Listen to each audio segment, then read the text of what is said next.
Hey there, everybody. It is Jay Baer, business growth and customer experience researcher, author, and advisor. Delighted to be here.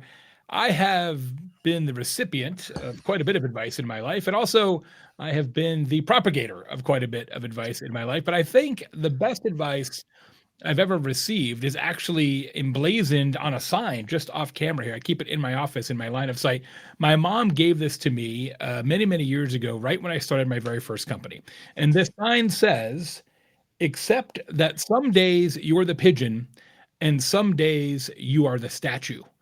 And I think that is very solid advice because it doesn't matter who you are, where you are, what you do. Some days are going to be great and other days are going to be less so. And really, the key to success, in my estimation, is not getting too high and not getting too low. Tomorrow is always another day. Ooh, so right before you started your first business, what was that? 2 years ago, 10 years ago, 20 years ago? 2 years ago. No, let's see. I started, it would have been 24 years ago. Wow, that is outstanding. Well, you got that advice early on. So before that, Jay, have you ever had a corporate job, Jay? Or have you always been on your own? No, yeah? I had a series of corporate jobs from the time I was essentially 22 till I was 30. Cool. Including like Fortune 30 companies and I worked for the government for a while as well. So I had the rare opportunity to decide very, very quickly what I did not want to do. And working as an employee for giant companies was one of them, and working for the government was most definitely also one of the things I decided I did not. That's fantastic. So with that, Jay, well, you're working with the government, boy, they could use your book, The Time to Win, huh? I was, true story, Phil, I was the spokesperson for the Arizona Department of Juvenile Corrections. So my job was to give tours of juvenile prison. And that job, it wasn't even as good as I just made it sound in the previous sentence. So I decided pretty quickly, but it is funny, right? So the whole point of the book, The Time to Win, is to build a culture of responsiveness in your organization. And your mileage may vary depending on what government agency it is. But in the Arizona Department of Juvenile Corrections in the mid 90s, there was not a culture of responsiveness. Quite the opposite. That's cool. Well, I love your new book, Jay. It's Thanks. super easy to read, super action packed, lots of stuff there. It is only this big. That is why it's so easy to read. It is. This is not a mock-up. This is the actual book.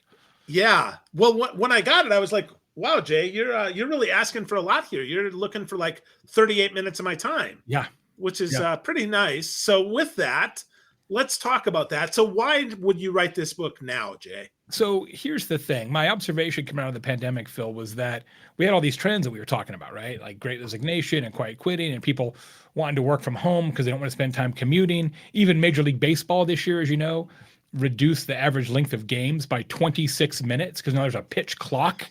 So the games are faster, right? All these trends, turns out, are the same trend, which is that we care about our time and how we spend it more than we used to. And I wanted to make sure that's true. So like all the books that I've written, I always do very comprehensive, frankly, very expensive research to validate the principle before I take it to the page or on a stage.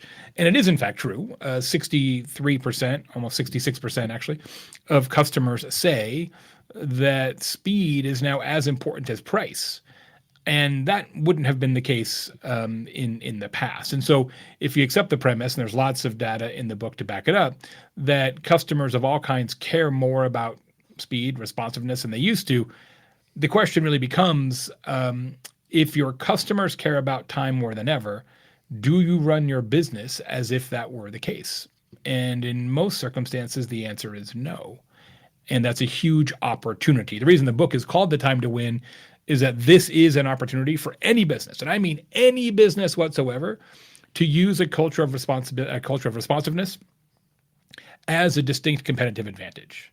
I think you've got 24 to 30 months or so before everything contained in this book you're going to do, because your customers will simply require you to. It will be non-optional. You'll be forced to do so by societal expectations. But if you get started now, you've got a head start and you can outperform your competitors until they figure it out or until they buy the book.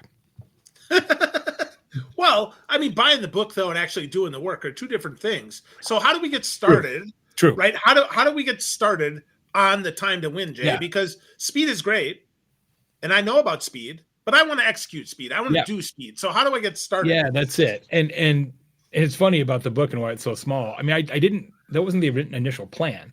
I've written 6 other business books that are what you'd consider to be sort of full length, right?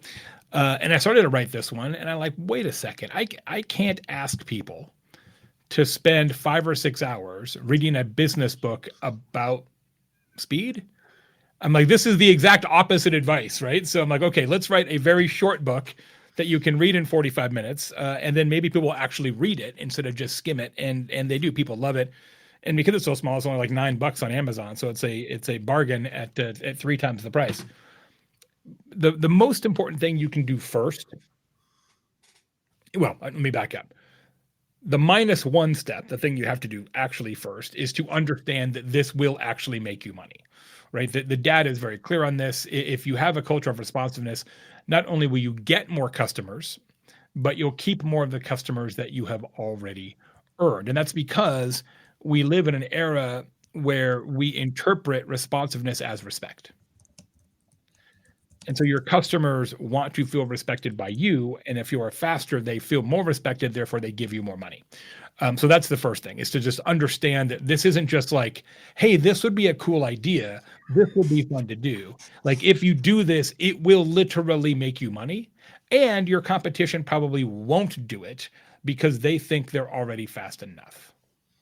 Ooh. So they think they're fast enough, and I'm going to be faster than them. Does that mean, though, Jay, that I have to be on 24/7, 365 and responding to text messages and emails and tweets and Facebook posts all the time? Well, let me say it this way.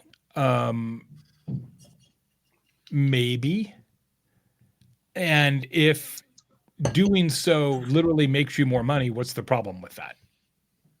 Now, I'm not suggesting that that is a requirement. I'm not suggesting that you've got to be on 24 hours a day, but I am suggesting that if you realize that by being faster than your competition, you're going to get more customers and those customers will stay longer. If that's true, and the data is very clear that it is, what's the downside of being online more often? Like, go hire somebody for $14 an hour to staff your social media accounts. And if you're making $28 an hour because you're the fastest in the industry, great, sign me up, right? So you have to think about think about it to some degree as an investment, I think is one philosophy. But the most important part of this principle is not necessarily, Phil, to just execute on raw speed. Okay. The trick is to be more responsive than your customers expect you to be. So if you know what they expect and you're just slightly faster than that, you're in great shape, which doesn't mean you have to be always on in 2 seconds. You have to be faster than they expect you to be. The other way you can make that work for you is to do a better job than you probably do today of setting those expectations. And this is an area where a lot of businesses really fall short. They assume, falsely, that their customers have a pretty good feel for how long things take in their business and why. Right? I used to own a big global consulting firm, and it would take us 75 days to create a strategic plan. And I just assumed that everybody would understand that a strategic plan of that magnitude would take 75 days. And I realize now that that was not always the case. Fun fact, if you don't set expectations, your customers will expect everything to happen instantly. Because we have been trained that that is possible, right? I can get something from Amazon tomorrow.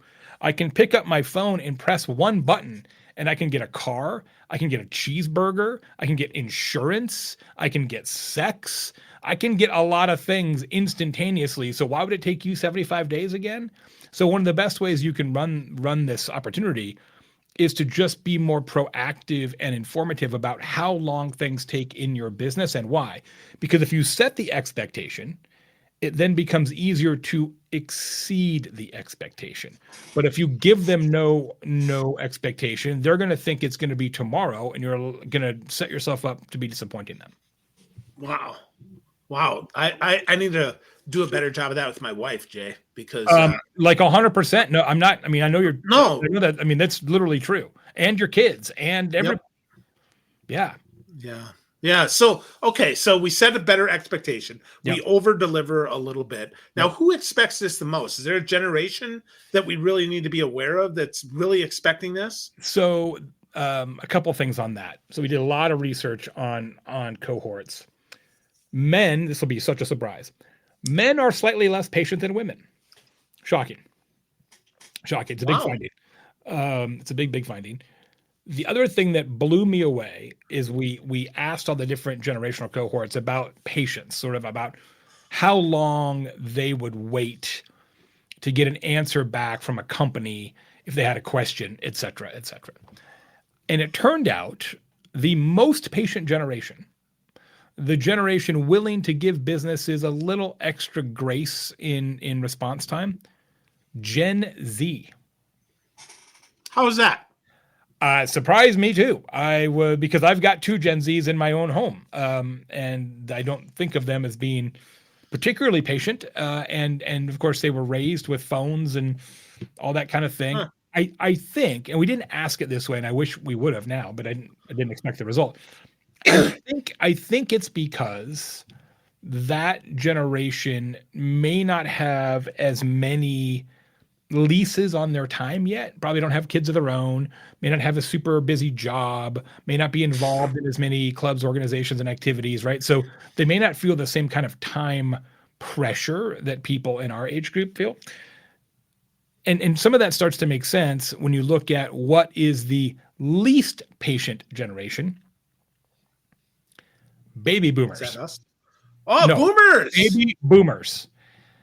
And is that because they have less time left? Ooh. I mean, that sounds sort of depressing and maudlin, but the numbers add up, right? I mean, the math checks. Like if you're like, hey, I only got another 10 years, I want my sofa now, right? I mean, I get it. Yeah, that's cool. Well, when I saw you speak, and you're an awesome speaker, it's always enjoyable to see you on stage, man. You're a master. So Thanks. You talked about your custom piece of furniture. Yeah. Can you share that story a little bit? Because that's an interesting lesson, I think, for all of us, and very instructive as we talk about the time to win. So in the pandemic, I bought a custom sofa, and it was one of the deals where you can like pick out your fabric and your legs and your wood stain, whatever. It's a company called Monarch, and they've got offices in Texas and LA. And they said on the website that it would take 8 weeks. And I'm like, well, that's 2 months, but they got to make a sofa from scratch. Like, I get it. And they got to ship it to me and all that. I'm like, all right, fine. Well, on week 15, I still had no sofa and could not get a hold of anybody. I'd been trying since like week 9, calls, emails, like, nothing. I'm like, am I gonna have to like cancel this credit card charge? Because number one, I've been sitting on a milk crate for 4 months, and number two, where's my money, and etc. So I finally get a hold of them, and this woman Genevieve is like, oh, Mr. Baer, it's been taking at least 16 weeks to make custom sofas. And that was confusing to me because I know the website had said 8. So I asked her, I said, well, Genevieve, how long has that been the case? And I'm thinking, okay, this is a COVID thing. They got a ship off the coast of Long Beach with a bunch of fabric in it or whatever. She says, almost 2 years. So before the pandemic even So the website's started, been lying for 2 years. Exactly. The website's been lying for 2 years. And so I said, well, Genevieve, if it's taking 16 weeks, why does the website say 8 weeks? I literally asked her that, and she said, we don't want customers to stop placing orders. So we're going to lie to you, take the order, and then have to refund money. Yeah, but you can't refund it because it's custom. They won't refund it unless you go to your credit card company. So I was really flummoxed by this. And look, I understand that, and I've done it in my own career for sure. I'm not immune to this. It is very tempting to sometimes fib to your customers about speed and timelines because you're like they expect it in 7 days. You know it's going to take 10, but you tell them 7 because you want to keep them happy. And you're like, all right, we'll just fight about it afterwards. Like let's kick the conflict can down the curb a bit. It's human nature. It happens in every business all the time, and I've done it, and I'm my family have been entrepreneurs since 1850, so I know how this works. And it used to be fine, right? You told me 7, it took 10 days. I'm not doing cartwheels, but okay. You can't do it anymore though, Phil, because the whole point of this book, The Time to Win, is that we care about and value our time more than ever. And in that culture, the one thing you can't lie to your customer about is speed. You're better Mm. off lying about price than you are about speed. You're better off lying about price Than you are about speed. than about speed. Oh my gosh. You're So better off. You're better off saying, "Oh, I told you it was going to be 199. It's actually going to be 229. We had a price increase." It happens all the time. I mean, think about it right now. All the time, like, oh, the price has gone up because wages have gone up, or there's a fuel surcharge, or now we're going to make you tip on everything, or like this idea of or shrinkflation, right? Even in the tequila business that I work in, a lot of bottles are getting smaller, right? Price is the same, bottle smaller. So there's all these either overt or covert price increases, and generally speaking, people are like, I get it. Inflation, things are more expensive, right? People don't push back that hard.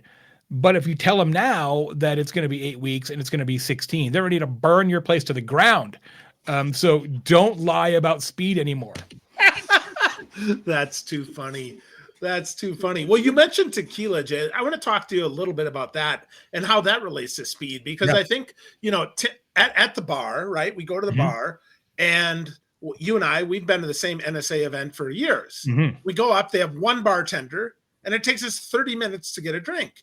And it used to be, we'd be like, well, okay, I'm just going to stay here and talk to my buddy Jay. And Yep. eventually, I'm going to die of thirst because we're Yep. in the Arizona desert. So how important is it in the retail business, in the service business, in the hospitality business to be fast? Well, especially in a situation like that, which I experience a fair bit, given how much I travel. And it is always befuddling to me when you're in a situation like that, where speed and money are literally a direct correlation. Like if you had a second bartender, it's going to reduce by half the amount of time it takes to get a drink. Therefore, you're going to double the amount of drinks you sell. It's like so amazing to me how often that gets messed up. Right now, sometimes, and I've certainly been a part of this kind of fandango where the bar doesn't know that 200 people are coming in at the same time, all looking for drinks, and so they have the one poor bartender there who gets hung out to dry. Like, I get that. Still sucks, but I get that. But in a situation like this, like you're referring to, in a conference situation, in a conference hotel, like all you're doing is literally costing your company money by not leaning into responsiveness, right? And there's some ways to fix that. Some of it's staffing, some of it's just being a better bartender, etc.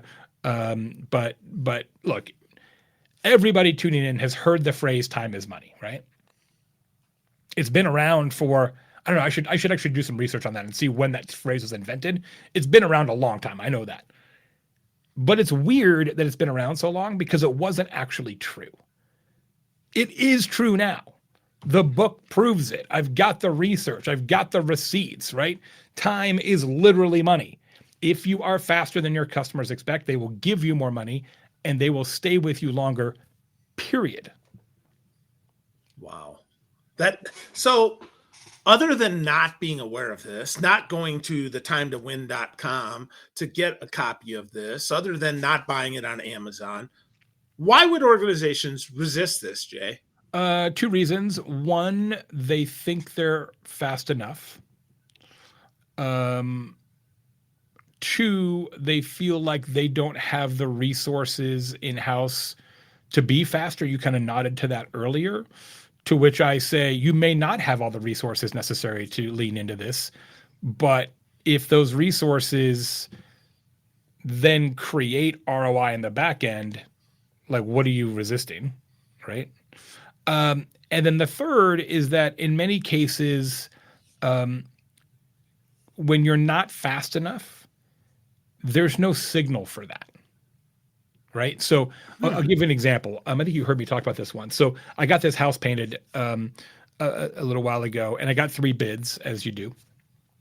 And the first painter got back to me in like 4 hours and said, Jay, I can't paint the house today. And I can't tell you what it's going to cost. But based on what you told me in your voicemail, here's kind of sort of what I think it might cost. And here's when I can come out and give you an estimate and do the job. Second painter returned my call 2 days later. Third painter returned my call 11 days later, at which point I'd already hired the first guy and painted the house. Like it'd already been done. The tricky part is painter 2 and painter 3, who I didn't hire, they always think that they lost on price. Like we always believe it's price. We always convince ourselves that, oh, those other guys were too inexpensive. It's almost never price, Phil. It's almost never price. It was actually speed. And the problem is when you lose on speed, it's almost always invisible. There's no report. There's no spreadsheet that you can say, press button, show me how much money we lost because we weren't fast enough. It's just very difficult to isolate it. It happens every second of every day, but it's really difficult to isolate it. And that's why businesses don't take it to be as important as it actually is, because you can't hold it in your hand as much as perhaps we'd like to. Yeah. Wow. Wow, that's so interesting. Well, we got an answer, Jay, for you here. Time is Money first appeared in George Fisher's book, Advice to a Young Tradesman, in 1748. Thank you, Gene. That's even longer than I thought. Wow, that's awesome. That is fantastic. I appreciate that. I'm going to build that into my next keynote, which is next week. So thank you very much. Way to go, Gene. All right, so you're a legend. Yeah. Woohoo! So with that, Jay, let's talk a little bit more about tequila here, and then we'll get back to pivoting and talking about the book. What is with tequila, Jay Baer? How did this start, Jay? Why are you doing this? I am now the number 2 most popular tequila educator on the internet. And I get recognized. I know, sorry. There's some other guy. I get recognized in airports every week, and it's always for tequila. It's never for the books or the speaking or the other things I've done or the podcast. Nope, only tequila, which proved something that I suspected, that people care about tequila more than they care about business advice. And that probably makes sense. Well, Jay, I do too. Yeah. I mean, I like you a lot, man, but I want some tequila. I get it. So I grew up in Arizona, and I've always been interested in Latino culture and agave spirits, etc. And about 25 years ago, I started kind of getting increasingly into it. And over time, just learn more. Visited Mexico a bunch of times and went to distilleries and met people in the industry. And a couple years ago, not quite, 18 months ago, I stopped doing my own podcast, which I'd done for 10 years. And I thought, okay, let me just take the time that I used to spend on the podcast, and I'll just make some videos about tequila, and maybe that'll be fun for me to do. And I did, and it went like crazy. And now we've got 10 or 12 different brand sponsorships and a merchandise line and affiliate programs and all kinds of other stuff. So it's find me on Instagram, Tequila Jay Baer. That's fantastic. I love that. It's a real business. Like we're gonna have to like hire staff. It's like it's crazy. That is awesome. I'm happy for that. So once again, Jay, proves that your time to market is always on point and speedy. So well, I mean, tequila's having a moment for sure. I mean, yeah. Tequila consumption in the U.S. was up 40% during the pandemic, which is pretty crazy. I mean, you don't see 40% increase in anything very often. So that's been good news. There are now more than 2,000 tequila brands, 250 or so new ones in 2023 alone. So it's very much a dogfight for market share, for retail shelf placement, bar placement, and most of the newer tequila brands aren't super good at marketing. And so since that's really my background, we try to help some of those partners out with just making a better product. And making a better go of it in terms of selling it. And it's fun. I've got to go down there now about once a quarter to visit brands and go to distilleries and kind of do tequila business, which is not the worst business to do. There you go. Well, if you get to Ohio, you let me know. I'll drink The some problem tequila. is Ohio being a control state is like one of the worst tequila states. Well, period. let's go to Kentucky then. I'll visit better. you. Yes. You let me know. Pennsylvania also terrible. Michigan also terrible. But Kentucky, yes, that's a good option. All right. That sounds good. So, Jay, if I wanted to get started drinking tequila, and then we're going to talk about the book a little bit more. If I want to get started drinking tequila, are there one or two that I should start with if I'm not a tequila drinker today? Well, it's a tricky question because tequila availability is so all over the place, right? It's, every store, every bar, every city, every restaurant has a different batch. But the best way to go is if you go to jaytequila.com, Jay tequila.com. You can sign up for my list. It'll just bounce right back to you. And it's my list of like 30 recommended brands. And so what happens is people take that list and they keep it on their phone. And that way, if they're in a restaurant, in a bar, in a store, they can just consult the list. If it's on that list, it's going to be great. That's the best way to do it. Amongst the kind of grocery store brands, the ones that you see everywhere, Patron is probably the best of those. Of the big super well-known brands. Sort of the next category of brands that you might find in more and more places, Tequila Ocho is really, really good. OCHO. They're found in more and more places for sure. And also another brand owned by the same family, El Tesoro, is also increasingly available. Cool. That's great. Patron, Tequila Ocho, and El Tesoro. Now, is Tequila Ocho, is that partner with ESPN, the Ocho? For no, it's funny. That's hilarious. But no, they are partnered with, I think it's Four Roses Bourbon. Oh, cool. One of those bourbon companies, that they've got a partnership with. Outstanding. Good stuff. Well, Jay's book, Jay, before I ask you the last question, I want to pimp the book a little bit here. You can get Jay's book at theTimeToWin.com. Yep. That's not the number 2. That's the word 2, T-O, theTimeToWin.com. All of his research is there too. So lots of great stuff. So Jay, you gave us some good tips on how to get started before, about how to be more responsive than your customers expect us to be, accept that it's here because it's going to make you money. But if you had one last thing, Jay, that you wanted to shout out to all the business owners that are struggling and don't know it because this is a hidden loss, what would that one piece of advice be? I think the one I would tell you, the one that people really gravitate towards in my program, is to offer a fast pass. So it used to be near Disney, Phil, and Disney has pioneered this idea. I think they call it the lightning lane now. They've changed the name a couple times. Yeah. So the principle is you pay more and you don't have to wait to go on the lines, right? You pay more, you wait less. Every business can do that, right? Every business can offer a fast pass, right? So I used to run a consulting business, and I really wish I would have done this back then. People would come in and say, hey, can you work on our strategic plan? I'm like, no. We got 2 other ones to do first. We can't do yours until March. They'd be like, oh, bummer. Or maybe they go somewhere else, or they just be sad or whatever. And now I realize I should have just said, yeah, we can do that. We'll just have you skip the line and we'll just charge you a 20% premium to make that happen. And then we just reshuffle the sequence. So you can offer a fast pass in almost every business, and it is pure profit. It's not requiring you to do anything else. All you're doing is changing the number of when you serve each customer, and 25% of your customers, 1 in 4, will pay as much as 50% more to not wait. 1 in 4 will pay as much as 50% more to not wait. So not all your customers are going to like this. Only 1 in 4 will like it. But those who like it will pay handsomely for the privilege to not wait because they're in a hurry or they're disorganized or for whatever reason they need it now. You should give them that opportunity and you should take their money. Like emergency plumbers have been doing this for a century, and now everybody should do it. Offer a fast pass. Love that. Well, great stuff, Jay, as expected here. Yeah, theTimeToWin.com is the website if you want more about this. And then because Jay is such a bonus kind of giver guy, go to jaytequila.com and get some insight about tequila and get the list. Jay, as always, buddy, it's a great time with you. Thanks, man. Thanks, my friend. Appreciate you. Appreciate you.